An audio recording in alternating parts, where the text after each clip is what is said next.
"We'll see who's staying where," my father declared. I called the police instead. 1 month later, a letter arrived in my mailbox.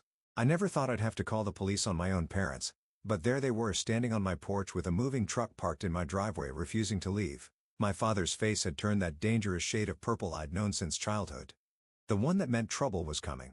Mom was crying. Of course, she was crying. That was her go-to when things didn't go her way. "Ethan, you can't do this to us," she sobbed, clutching at my arm. "We're your parents." I looked down at her hand. Those familiar fingers that had both comforted and controlled me for 32 years. Then I gently removed it. My throat felt like sandpaper. My heart hammered against my ribs. "I already did." The officer approached with a clipboard. My father's face contorted with rage. "This is how you treat family," he shouted loud enough for the neighbors to hear. "After everything we've done for you." My mother collapsed dramatically onto the porch swing, sobbing about ungrateful children and having nowhere to go. The officers exchanged uncomfortable glances. "We've already tried staying with your brothers," my mother wailed. "You're our last hope, Ethan." The admission hung in the air between us, so I wasn't their first choice, just their last resort. When I still wouldn't budge, my father spat on my new welcome mat before finally walking away. "Welcome home to me." I should probably start at the beginning. That's what people do in these situations, right? Try to make sense of how everything went so terribly wrong. I'm the youngest of 3 boys. The afterthought. The mistake my mother occasionally admitted to after too many glasses of wine. The one whose name was still on a joint savings account she'd helped me open at 17 for emergencies, she'd said. "And so I can deposit money for you." She'd never deposited a cent, but I'd kept it active all these years. A small thread still connecting us. Not that they didn't love me, they did, in their way, but I was never quite like my brothers. Adam became a surgeon. Jake, an investment banker. Both married young. Both bought impressive houses in prestigious neighborhoods. I took longer to find my way, jumped between careers, rented a modest apartment that became the family joke every holiday. "Still paying someone else's mortgage, Ethan?" my father would ask, not really expecting an answer. The comment stung. They always did. But what my family didn't know, what I purposely kept from them, was that I'd been saving for years, living below my means while working my way up at a software company that eventually granted me stock options. I watched those options grow. I lived in that small apartment not because I had to, but because I chose to. It was my secret act of rebellion, my private victory. When I finally closed on my dream house, a renovated Craftsman with a view of the lake, I decided to surprise everyone. I sent out invitations for a housewarming party without revealing I was the owner. I still remember their faces when they realized my mother's hand flying to her mouth, my father freezing mid-sentence, my brothers exchanging confused glances. "You bought this?" Dad asked, his tone somewhere between disbelief and accusation. I nodded, took a sip of my champagne. "All cash offer, no mortgage." The silence that followed was the sweetest thing I'd ever tasted. For one perfect evening, I had turned the tables, become the successful son, the one they could brag about to their friends. I should have known it wouldn't last. A week later, they showed up unannounced with a moving truck with all their belongings. My mother brushed past me into the foyer directing the movers like she owned the place. "The master bedroom is upstairs," she told them. "My husband's golf clubs go in the garage." I stood there paralyzed, my brain struggling to process what was happening. "Mom, what are you doing?" She looked at me like I was being deliberately dense. "Moving in, of course. We sold the house last month, got a great offer. Couldn't refuse." My father clapped my shoulder as he walked by. "Don't worry, son. We'll pay for groceries." The ground beneath me seemed to shift. This couldn't be happening. "You sold your house without telling me, without asking if you could stay here." They exchanged a look I couldn't quite interpret. "We're your parents, Ethan," my mother said, as if that explained everything. "We figured you want to help us downsize." My father was already measuring the living room windows for his curtains. "Plus," he added, "it makes more sense for us to live here than for you to rattle around in this big place all alone." My chest tightened. My vision narrowed. They had assumed. They had always assumed that I would bend, that I would accommodate, that I would sacrifice my wants for theirs. Not this time. No. The word hung in the air between us, small but powerful. "You need to leave now." My mother's face crumpled. "But we sold our house. We have nowhere to go." "That's not my problem." "You should have asked first." My father's expression darkened. "Now you listen here, boy." "No. You listen. This is my house. I paid for it. I didn't invite you to live here, and I'm not going to. Call the buyers and tell them you need another week. Get a hotel. Stay with Adam or Jake. I don't care, but you're not staying here." I'd never spoken to them like that before. It felt terrifying, exhilarating. My father stormed past me to the door. I thought for one hopeful moment that they were leaving. Instead, he pulled out his phone. "I'm calling a locksmith. We'll see who's staying where." That's when I called the police. The next morning, my phone exploded with notifications, texts from extended family, voicemails from my brothers, Facebook messages from cousins I hadn't spoken to in years. Word had spread quickly. I was the ungrateful son who had thrown his elderly parents out on the street. Never mind that they were only in their early 60s. Never mind that they had sold their perfectly good house without a backup plan. Never mind that they had never once asked for my permission. I was the villain in their story. Adam's call came just as I was pouring my second cup of coffee. "What the hell is wrong with you?" he demanded, skipping any greeting. My hand trembled slightly as I set down the coffee pot. "Did they try to move in with you first?" A pause. "What, did they try to move in with you or Jake before showing up at my door?" Mom said something about trying to stay with my brothers. Another pause, longer this time.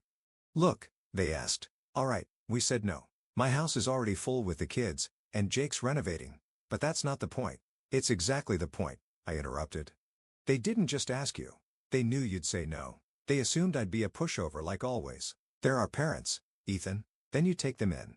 He hung up. They all did eventually. I went to work, came home, tried to enjoy my new house despite the sour taste the whole situation had left. 3 days later, my banking app alerted me to a large withdrawal. $2,000 gone from a joint savings account I'd forgotten to close, one my mother had helped me set up when I was 17.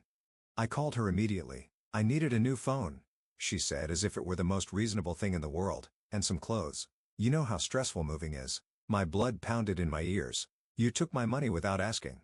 "Don't be so dramatic, Ethan. Family takes care of family." At that moment, something broke inside me. Something that had been bending for decades. "Keep it," I said quietly. "What?" "Keep the money. Consider it payment." "Payment for what?" My throat tightened, but I pushed the words out anyway. "For showing me exactly who you are."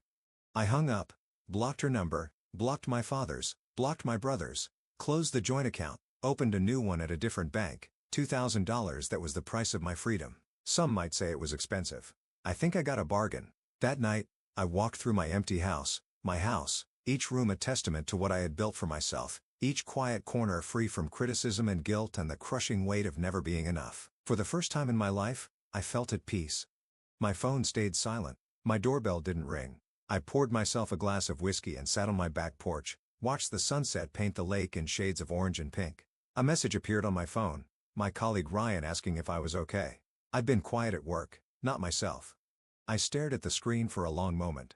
Was I okay? I thought about the family photos I'd taken down from my walls, the childhood memories now tainted by adult revelations, the emptiness where obligation had once filled every crack. I typed back a single word, healing, because that's what this was, a painful necessary healing. The whiskey burned pleasantly on the way down. I had spent my entire life believing I needed their approval. Their love had always felt conditional based on how well I met their expectations, how thoroughly I fulfilled their needs. I thought buying this house would finally earn their respect. Instead, it just gave them something else to take. Tomorrow, I would wake up in my house, my sanctuary. I would go to work, talk to people who valued my contributions, come home to a space that reflected my choices. I would build a new kind of family, one based on mutual respect rather than obligation. The thought settled over me like a warm blanket. Sometimes the family you're born into isn't the family you belong with. Sometimes the truest act of self-love is walking away. I took another sip of whiskey, closed my eyes, breathed in the night air. For the first time in 32 years, I didn't feel the need to apologize for taking up space. My chest expanded. My shoulders relaxed. This was what freedom felt like. $2,000 worth every penny. A week passed. Then two. The silence from my family became its own kind of presence, a negative space outlining what had once been there. I threw myself into making the house truly mine, painted the walls colors my mother would have hated, hung art my father would have called pretentious, bought a ridiculously large TV and watched action movies at full volume because there was no one to complain about the noise. Each small act of autonomy felt like reclaiming a piece of myself. My coworker Ryan invited me to dinner with his family. His wife made lasagna. Their kids showed me their science projects. Nobody asked why I wasn't married yet or when I planned to have children or whether I'd gotten a promotion. It was just a normal dinner with normal people who seemed to like me for no particular reason. The contrast brought tears to my eyes in the bathroom afterward. I blamed the onions in the lasagna. 1 month after what I now called the moving truck incident, an envelope arrived in my mailbox. No return address. My name written in my mother's unmistakable handwriting. My heart raced as I turned it over in my hands. Part of me wanted to throw it away unopened. Protect the fragile peace I'd built, but curiosity won out. Inside was a check for $2,000 and a small note that read, "You're right. I should have asked." No apology. No acknowledgement of the larger issue. Just a repayment and the barest admission of one minor transgression. I stared at the check for a long time, then I tore it into tiny pieces and let them flutter into the recycling bin. Some debts can't be repaid with money. That evening, my brother Jake called from an unknown number. I almost hung up when I heard his voice. "Just hear me out," he said quickly. I should have ended the call, but some small hopeful part of me, the part that still remembered building forts with my brothers, the part that hadn't completely given up, kept me on the line. "Mom and Dad tried to move in with me again last week," he said. A startled laugh escaped me. "What again?" "Yeah, after the condo fell through. Showed up just like they did at your place. Said they were sure I wouldn't mind since I have the pool house sitting empty. Didn't mention they'd already tried with both of us before coming to you." Something between vindication and sadness washed over me. "What did you do?" "Told them no. Said they needed to get their own place." The line went quiet for a moment. "I should have backed you up from the beginning," he finally said. "I'm sorry." The words I'd waited decades to hear from someone in my family, an acknowledgement, an apology, it shouldn't have been enough after everything, but it was a start. "Thanks," I managed to say through the tightness in my throat. "Adam's still pissed at you," Jake added, "but he'll come around eventually." I wasn't so sure about that, and I wasn't sure I cared anymore. "And Mom and Dad," Jake sighed, "they found a condo. Dad's pretending he wanted to downsize all along. Mom keeps forgetting she has your number blocked." Typical. Some things never change. "I'm having a barbecue next weekend," Jake said after another pause. "If you want to come." No parents. Just me and Diane. The kids miss their uncle. My first instinct was to refuse to protect my newfound boundaries, but estrangement from my parents didn't have to mean losing everyone. "I'll think about it," I said. After we hung up, I walked through my quiet house again, ran my fingers along the walls, felt the solid foundation beneath my feet. This was still my space, my accomplishment, my refuge. Nothing and no one could take that away. I thought about family, the ones we're born into and the ones we choose, about how love shouldn't come with conditions or price tags, about how sometimes the hardest boundaries to set are the most important ones. I thought about forgiveness, not the kind that invites people back to hurt you again, but the kind that allows you to release the anger and move forward. My phone buzzed with a text from Ryan inviting me to a hiking trip that weekend. New friends, new connections, new possibilities. I texted back immediately. "I'm in." Then I added Jake's barbecue to my calendar, a tentative yes. This was just the beginning. To everyone who has ever felt like they had to earn their family's love, you don't. Love shouldn't cost you your peace or your boundaries or your self-respect. Sometimes the family you choose matters more than the family you're born into. And sometimes the most valuable thing money can buy is the courage to walk away. $2,000, the price of my peace, worth every penny. That night, I dreamed of my childhood home, not as it actually was filled with tension and expectations, but as I had always wished it could be. Warm, accepting, safe. I woke up with dampness on my pillow. Grief is a strange companion. It follows you even when what you've lost was never really there to begin with. The relationship I mourned had existed only in my hopes, not in reality. My phone pinged with a text from Ryan confirming our hiking plans. Another from Jake asking what sides I wanted at the barbecue. Small, normal interactions that carried no hidden agendas or emotional landmines. Was this what other people experienced all the time? I spent that Saturday planting a garden in my backyard, something I'd always wanted to do but never had space for in the apartment. My neighbor, a retired teacher named Gloria, saw me struggling with the tiller and came over to help. "My husband loved gardening," she said, showing me how to test the soil. I never got the hang of it until he was gone, then I had to learn. She didn't pry into my life or ask uncomfortable questions, just shared her knowledge and offered to bring over some tomato seedlings she'd started. "They always grow better than I can eat," she explained. Nice to have someone to share with. Simple kindness freely given, no strings attached. Later that week, I saw a therapist for the first time, not because I was broken, but because I wanted to stay whole, to understand the patterns so I wouldn't repeat them. "Family dynamics get into our bones," she said, "but that doesn't mean we can't reset them." We talked about healthy boundaries, about guilt and obligation, and the difference between being kind and being a doormat. I told her about the $2,000, about my mother's non-apology, about Jake's barbecue invitation. "What do you want from your relationship with your brothers going forward?" she asked. I had to think about that. What did I want? Not what had I settled for or what seemed possible, but what did I actually want? "Respect," I finally said. "Mutual respect." She nodded, wrote something down. "That's a good place to start." I went to Jake's barbecue, brought a salad and a six-pack of craft beer my father would have called pretentious, met Jake's new neighbors, played catch with his kids. It was okay, not perfect. A bit stilted at times, but okay. Jake made an effort, asked about my job, showed genuine interest in my answers. I barely know what you do, he admitted. Dad always just called it computer stuff. Dad was determined not to understand, I replied. It was easier to dismiss than to learn. Jake nodded slowly. He does that with a lot of things, a small acknowledgement of a larger truth. We didn't talk about our parents much after that. It was too raw, too complicated. But for the first time, I felt like Jake was actually seeing me, not just his little brother, not just the family failure, but me.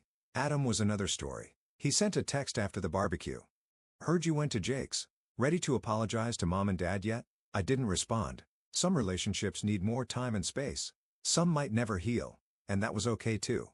The seasons changed. Summer faded into fall, the leaves around the lake turning brilliant shades of red and gold. I hosted a small Thanksgiving dinner. Ryan and his family, Gloria from next door, a few colleagues from work. No drama, no passive-aggressive comments about my life choices, just good food and better company. Someone asked about my family. I gave the simple answer, we're not close. No one pushed for more details. No one made me feel broken or strange for not participating in the traditional family gathering. In December, a Christmas card arrived from my parents as if nothing had happened, as if we'd been in contact all along. Inside was a gift card to a hardware store and a note, for your new house, Merry Christmas, love Mom and Dad. No mention of the moving truck incident. No acknowledgement of boundaries crossed or apologies owed. Just a flimsy paper bridge across a chasm too wide to cross. I set it aside, didn't throw it away, but didn't respond either. Maybe someday we'd find our way back to some kind of relationship, one with clear boundaries and mutual respect, one where my independence wasn't seen as a personal affront, or maybe not. Either way, I was no longer waiting for their approval to live my life. New Year's Eve, I stood on my dock watching fireworks reflect across the lake. The air was crisp, the sky clear and filled with stars. My phone buzzed with well wishes from friends, from Jake and his family, even a brief text from Adam that simply read, Happy New Year. Progress comes in small increments sometimes. I lifted my glass to the night sky, to the end of one year and the beginning of another, to freedom and boundaries and the courage to protect both, to the price of peace, whatever it might be, and the value of paying it, worth every penny.